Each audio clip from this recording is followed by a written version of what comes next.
But for the past 60 or so years, we've been told that male and female energy are interchangeable, that women should behave like men, and that men should tone the down and become softer. It left a trail of divorces, sexless marriages, confused husbands, exhausted wives.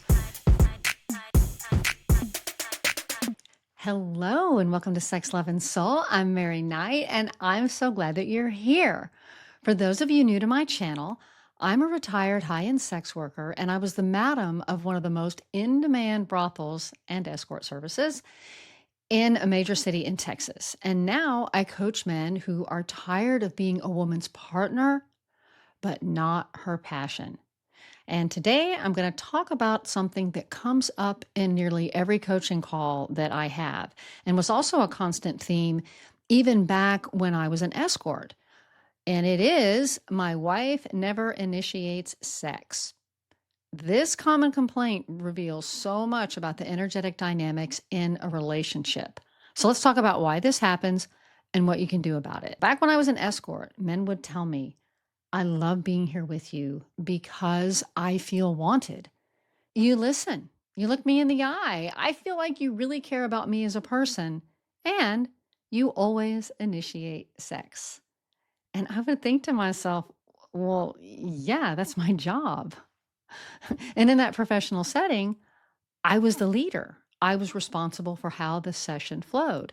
And I almost always was the one initiating any physical intimacy. Because if I didn't initiate, time would just pass. Just pass. They would sit there and they would talk and talk, telling me all about their lives. And even though they weren't having sex with their wives, that their wives were still these wonderful people, and telling me all these positive things about their wives and how much they loved their wives. And then they would unload their stress and then their marital frustrations, all of their problems. And I realized part of what was going on was these men were so beaten down that even with a sex worker, they felt they had to pretend that they were there for something other than sex. They were afraid to lead with their desire. They didn't feel safe being honest about why they were there, even in the one place their desire was explicitly expected. There was this deep-seated fear of appearing inappropriate or being seen as only after one thing, being a sex maniac. They felt compelled to prove that they were good men. And this led to them suppressing their natural desires. And here's where it got really interesting. I realized that my role in these moments was to be the masculine, to be the leader, to be comforting, warm, confident, to let them know that it was okay to want and to want sexually. As their service provider, it was up to me to create that enjoyable experience, which absolutely included leading and initiating the sex. But the thing that these men weren't was, I wouldn't call them passive or effeminate, and they weren't pushovers. But when it came to relationships with women that involved emotion or sex, they would default into their feminine energy. But this wasn't their core nature. It was because at home, they weren't allowed to be in their masculine. The atmosphere at home often wasn't one where their leadership or their desire were welcome. They couldn't express sexual feelings without fear of harsh judgment or criticism. So they would come to me, someone who could fluidly shift between feminine softness and masculine leadership. They felt safe because I was, as the expression goes, meeting them where they were. They felt like they could finally relax and just be themselves. That experience taught me something that most women will never get to learn, and that is that many men don't feel free to be in their masculine energy in our culture or at home, like really, especially in their own homes. And what they crave more than anything is to simply be themselves, just to be men. And you know what women crave more than anything? Their man to be a man. Their man to lead. But they don't even know how to back down enough to let their man do that. Men want to lead, and they also want a woman who knows how to draw that leadership out of them. When he leads, her feminine energy flourishes, and then that creates a magnetic pull, this beautiful cycle. And here's the part that's confusing for a lot of men in relationships, especially those in low sex marriages. They ask, well, okay, so if feminine energy is responsive and wants to surrender to the masculine, then why did my wife initiate sex all the time when we were dating? Well, even women who are deeply in their feminine energy will initiate sex in the beginning of a relationship. It's part of the excitement and the newness, and a way to reassure you that she finds you attractive. And it's her way of reaching out to you. But over time, she might start to slack off, just like you do in other areas of the relationship as y'all get comfortable. And another dynamic that I see a lot is nice guys who married women with strong masculine energy tendencies. And especially if you were born in the 70s and the 80s, y'all got a whole face full of the whole, we're equal, men and women are the same. And so you married a woman who, from the very beginning, was in charge. She was doing all the initiating, the planning, the dates, the activities. For many men, softened by our culture and told that masculine energy is dangerous, that testosterone is toxic, or being shamed for being assertive, having a woman that, yeah, come on, enjoy the ride. It felt like a dream. She was doing all the work. It was safe. You felt loved. And the emotional stakes were low because you weren't the one putting yourself out there and taking all the risks. But over time, that dynamic can reverse because it's exhausting for a woman to constantly operate in her masculine energy because it's not her natural dominant state. Likewise, it's demoralizing, degrading, and de-energizing for a man to live predominantly in his feminine. And we all possess and flow between both energies. I talk about that in other videos. Like all day long, we're flowing in and out of masculine and feminine energy. But a man's dominant energy is inherently masculine. And when culture teaches you to suppress that, you end up performing this role of nice guy rather than embodying your authentic self. And that's draining for everyone because this dynamic leaves no one feeling quite right.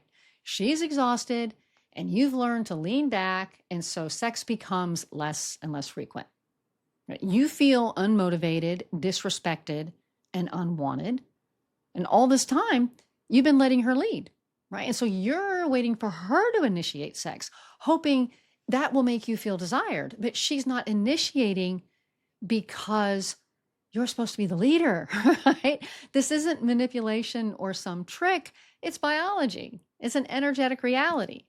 Feminine energy wants to be claimed, not dominated, but led.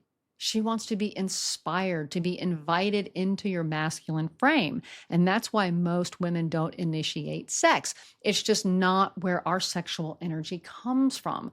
Our drive is responsive. It wants to be invited into intimacy, to feel safe and seen. And this isn't a limitation. It's feminine sexuality working the way it's meant to. If she's not initiating, it doesn't mean she doesn't want you. It means she's waiting for you as the masculine to be the initiator. So what's the fix? Reclaiming your masculine role. Not by putting on some exaggerated macho act, but in that quiet, grounded way that leads without controlling. It initiates because it's natural. Masculine energy owns its desire without shame. It's simply who you are. Leading doesn't mean trying to force her into anything, not into bed, not into sex, doesn't mean controlling her.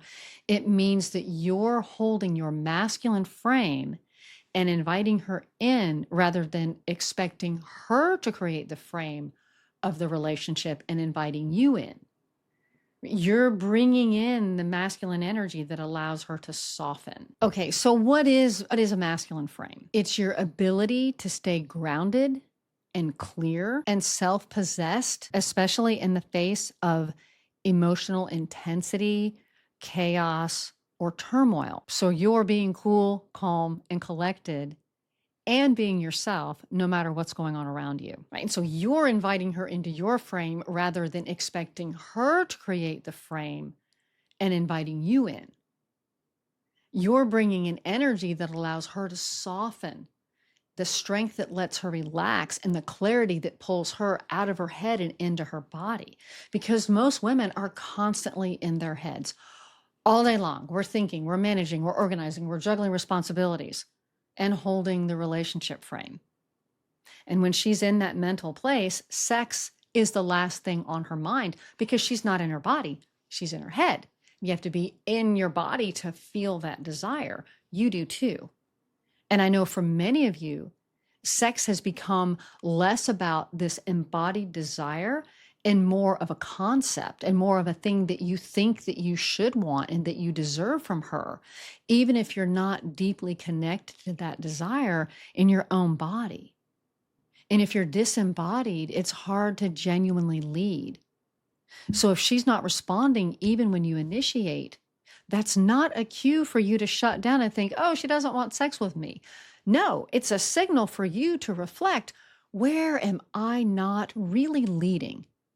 It's about stepping more into your masculine frame, not less, to get curious about what's going on rather than being angry or resentful. You have to stop expecting her to be like you. Because a woman who initiates sex all the time is operating from her masculine. And many men get upset with women because they're not acting like men. And for women, it's important that we get real with ourselves. Like if we want to feel more turned on and more receptive, more soft, then we have to stop leading everything. We have to make room for our men to step up. That's what creates desire in us. Now, if your wife isn't initiating, it's not because she doesn't want you. If you've been waiting on her to initiate for weeks or months, or some of you even years, hoping that it will make you feel desired or validated, you're putting yourself in the feminine role. And while that's fine in certain moments, because all humans have both energies, you can't live there. Not if you want to turn a woman on. And this isn't just about who starts sex. It's about who's holding the frame of the relationship, who's leading. Because the masculine holds the frame and invites the feminine in. And when you realize, oh, this is my job is to hold this frame. And you do that lovingly, consistently, and confidently, your entire relationship dynamic shifts. Not overnight, but steadily. Because feminine energy is responsive. And when she feels your leadership, your groundedness, your clarity, her body relaxes. Her nervous system responds to your calmness and your clarity by softening and opening. Masculine and feminine energy are complementary. They're not identical. Right? And intimacy thrives when we honor these differences. But for the past 60 or so years, we've been told that male and female energy are interchangeable, that women should behave like men, and that men should tone the fuck down and become softer. That didn't work. It left a trail of divorces, sexless marriages, confused husbands, exhausted wives, and men who feel like they're not allowed to want what they want. And when I coach men and I ask, when did you start waiting? When did you step down? Because that's usually the turning point. We can talk about hormones, sure, pregnancy, breastfeeding, menopause. I've talked about all those things. And yeah, those things change a woman's relationship to her body, and it can literally change her brain. But that doesn't mean that sex has to die. It just means how you lead has to change. It means she needs a little more warming up, maybe a little more emotional connection, more of your attunement towards what turns her on now. And that means you just need to get curious again, just like you were in the beginning of your relationship. One of the things that made it sexy and fun was your curiosity about each other, your wonder about each other. Her body has changed, right? Again, whether from menopause, after childbirth, breastfeeding, you get to be curious again. She's not broken and you're not doomed, but it is time to stop waiting and start leading. I help married men in low sex marriages do this every single week with my one on one coaching. Now, you might want to take a look at my services on my website, sexloveandsoulcoaching.com. You can book an appointment with me. And I'm not one of those coaches where we need to be coaching for 6 months or for years. A lot of men talk to me once, twice, maybe 3 times, and they get right back on track immediately because it's just an adjustment in your thinking, stepping into your masculine energy. And if you coach with me, we can get into the details of your specific situation, and I can give you very real, direct guidance that's definitely more specific than the generalizations that I share here on YouTube. So yeah, email me, Mary@sexloveandsoul.com. I love getting your questions. Also, sign up for my newsletter. Links for all that stuff are in the description. Thank you so much for listening. It's my honor to be here with y'all, and bye for now.